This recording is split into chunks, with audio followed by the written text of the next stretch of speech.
एक जंगल के बाहर एक बड़ा पुराना महल था। महल के अंदर एक जादूगरनी रहा करती थी। जादूगरनी बूढ़ी और बहुत शैतान थी। उसके पास एक चील रहता था जिसका वो पाँव बांध कर रखती थी। एक दिन वो चील उड़ता हुआ जंगल में आ गया और जंगल में बाकी पंछियों को उड़ता देख बहुत खुश हुआ। इन सब की जिंदगी कितनी अच्छी है जो ये अपनी मर्जी से कहीं भी उड़ सकते हैं और कितने खुश भी हैं। ये देखकर चील की आंखों में आंसू आ जाते हैं और वो जोर जोर से रोने लगता है। चील के गिरते हुए आंसू नीचे जंगल में सो रही नागिन लतिका पे गिरते हैं। लतिका चौंक कर उठती है।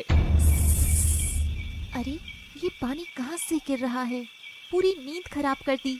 लतिका ऊपर देखती है। उसे आसमान में एक चील उड़ता दिखाई देता है जो रो रहा था। अरे ये चील तो बहुत रो रहा है, पर ये रो क्यों रहा है? शायद ये भूखा होगा इसलिए। पर चील और सांप की तो हमेशा की दुश्मनी है। कहीं इसने मेरा ही नाश्ता कर लिया तो? लतिका अनदेखा कर चली जाती है और चील भी वापस महल में चला जाता है। जैसे ही चील महल की दीवार पर बैठता है, जादूगरनी उसे उसके पाँव में बांध धागे से खींच लेती है और थोड़ा सा धागा तोड़कर पिंजरे में कैद कर देती है। बेचारा चील रुआसा होकर फिर से अगली सुबह का इंतजार करता है।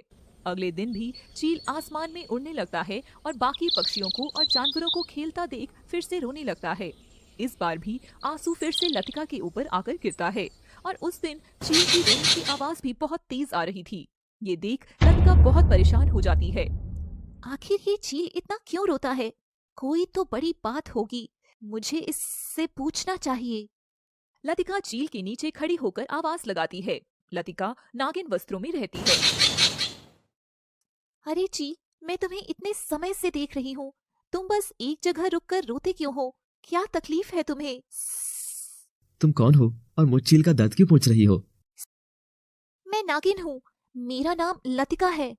और नागिन रूप में आ जाती है। क्या एक नागिन होकर तुम एक चील से बात क्यों कर रही हो? तुम्हें डर नहीं लगता? डर? कैसा डर? अगर मैं तुम पर आक्रमण कर तुम्हें मार डालूं तो? नहीं चील, मैं इतना तो तुम्हें देखकर समझ गई हूँ, तुम ऐसा कुछ नहीं करोगे। वैसे मेरा नाम समर है। समर? इतना अच्छा नाम और एक चील का? दरअसल मेरे नाम के साथ मेरे बहुत से राज जुड़े हुए हैं। दोनों एक दूसरे से बात कर रहे थे कि तभी शाम हो जाती है और लतिका, मुझे जाना होगा। पर तुम कुछ बता रहे थे। मुझे जाना है वरना वो मुझे मार डालेगी। वो कौन? और लतिका के सामने ही समर महल की ओर वापस चला जाता है जैसे उसे कोई खींच रहा हो। अगले दिन लतिका उस चील का इंतजार करती है। आज मैं उस समर से सारी बात पूछूंगी कि आखिर वो इतना परेशान क्यों है। रोज की तरह समर महल से बाहर उड़ता हुआ बाहर जंगल में आकर बाकी पक्षियों को दूर तक उड़ता देखता है और अपने पाँव में बंधी उस रस्सी को देखता है और फिर से जोर जोर से रोने लगता है। रोज की तरह लतिका उसकी आवाज सुनकर उसके पास जाती है और आसमान में देखकर उसे नीचे आने को कहती है। समर, तुम यहाँ पेड़ पर आकर बैठ जाओ, हम दोनों आराम से बात करते हैं। नहीं, मैं ऐसा नहीं कर सकता हूँ, मैं बहुत मजबूर हूँ। मजबूर? कैसा मजबूर? क्या हुआ मुझे बताओ, अब तो हम अच्छे दोस्त बन गए हैं। समर लतिका को अपने पाँव पर बंधी रस्सी दिखाता है। ये क्या है तुम्हारे पाँव पर? ये रस्सी कैसी? तुम नीचे आओ, मैं इससे खोल देती हूँ। नहीं, ये कोई ऐसी वैसी रस्सी नहीं है। अगर ये मेरे पाँव से खुल गई तो वो मुझे मार डालेगी। कौन तुम्हें मार डालेगी समर? लतिका, मुझे एक जादूगरनी ने अपने महल में कैद कर रखा है। कैद? पर वो क्यों? ये जो मेरे पाँव में तुम रस्सी देख रही हो, ये कोई साधारण रस्सी नहीं है। ये रस्सी मेरे जीवन और मौत की रस्सी है। लतिका आश्चर्य से सब सुन रही थी। जादूगरनी की इस रस्सी की लंबाई जिस दिन खत्म हो जाएगी वो मुझे मार डालेगी। तुम्हें पता है लतिका, मैं रोता क्यों हूँ? आस पास उड़ते पक्षियों को देख कर रोता हूँ कि ये जंगल के उस पार भी उड़ सकते हैं, पर मैं तो सिर्फ जितनी लंबी रस्सी है उतना ही दूर उड़ सकता हूँ। और फिर रोने लगता है। समर, तुम रोना बंद करो और मुझे पूरी बात बताओ। मैं रोज महल से बाहर आता हूँ और जब महल में वापस जाता हूँ तो जादूगरनी मेरे पाँव पर बंधी इस रस्सी में से मेरे पंख जितनी रस्सी काट कर छोटी कर देती है।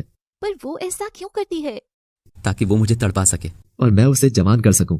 जिस दिन रस्सी की लंबाई सिर्फ मेरे एक पंख जितनी बचेगी उस दिन वो मुझे मार कर मेरा खून पी जाएगी। समर, मैं एक नागिन हूँ, मैं जादू से तुम्हारी रस्सी खोल सकती हूँ, फिर तुम उड़कर कहीं दूर चली जाना। इतना आसान नहीं है लतिका, मैं कोई मामूली चील नहीं हूँ। लतिका सारी बातें ध्यान से सुन रही थी, आंखें बड़ी करते हुए। मेरा नाम समर है, मेरे बाबा पड़ोस के राज्य के राजा हैं और मैं उनका छोटा बेटा हूँ। मेरी सुंदरता और कुशलता के चर्चे हर राज्य और हर गांव में होते थे और धीरे धीरे मेरे लिए शादी के ढेर सारे प्रस्ताव आने लगे। क्या तुम इंसान हो? तो फिर ये चील रूप में कैसे? ये बात बहुत साल पहले की है। एक दिन महल में मुझसे शादी करने के लिए एक लड़की आई, जो असल में लड़की नहीं, कोई कुबड़ी सी बुढ़िया थी जिसने घूंघट किया हुआ था। सबने उसे देखकर बहुत मजाक बनाया। बुढ़िया, तू मेरे सुंदर बेटे से शादी करना चाहती है? तेरी इतनी हिम्मत, चली जाए यहाँ से, वरना मैं तेरा सर कलम करवा दूंगा।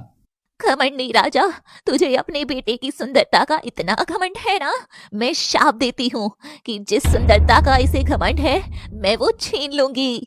हाँ। ये सुनते ही सभी डर जाते हैं और बुढ़िया से माफी मांगते हैं, पर बुढ़िया गुस्से से महल से बाहर चली जाती है। महाराज, कहीं ये हमारे समर को तो कुछ नहीं करेगी?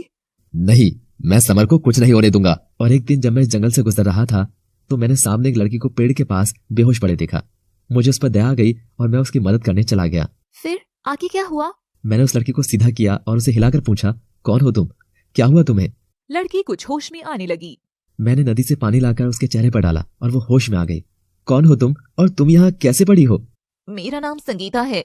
वो मैं थोड़ी देर पहले यहाँ से गुजर रही थी तो मुझे पेड़ के पास एक बुढ़िया नजर आई। बुढ़िया? कौन बुढ़िया? वो बुढ़िया कुबड़ी और बहुत भद्दी सी दिखती थी। उसने मुझे खाने को एक सेब दिया। मैं बहुत भूखी थी तो मैंने सेब लेकर खा लिया और जैसे ही वो सेब खाया तो मुझे चक्कर आने लगी और मैं बेहोश हो गई। जरूर ये वही पागल बुढ़िया होगी जो मेरे महल में आई थी। महल? क्या तुम राजकुमार हो? हाँ, मैं एक राजकुमार हूँ और मुझसे शादी करने का प्रस्ताव लेकर वो पागल बुढ़िया मेरे पास आई थी। बेचारी बुढ़िया, तुम तो कितने सुंदर हो। मैं भी राजकुमारी हूँ। मेरा महल जंगल के बाहर ही है। तुम चाहो तो वहाँ चलकर आराम कर सकते हो। समर और संगीता एक दूसरे की आंखों में देखते हैं और समर उसके साथ चला जाता है। पार्ट 2 देखने के लिए चैनल को लाइक, सब्सक्राइब और शेयर करें।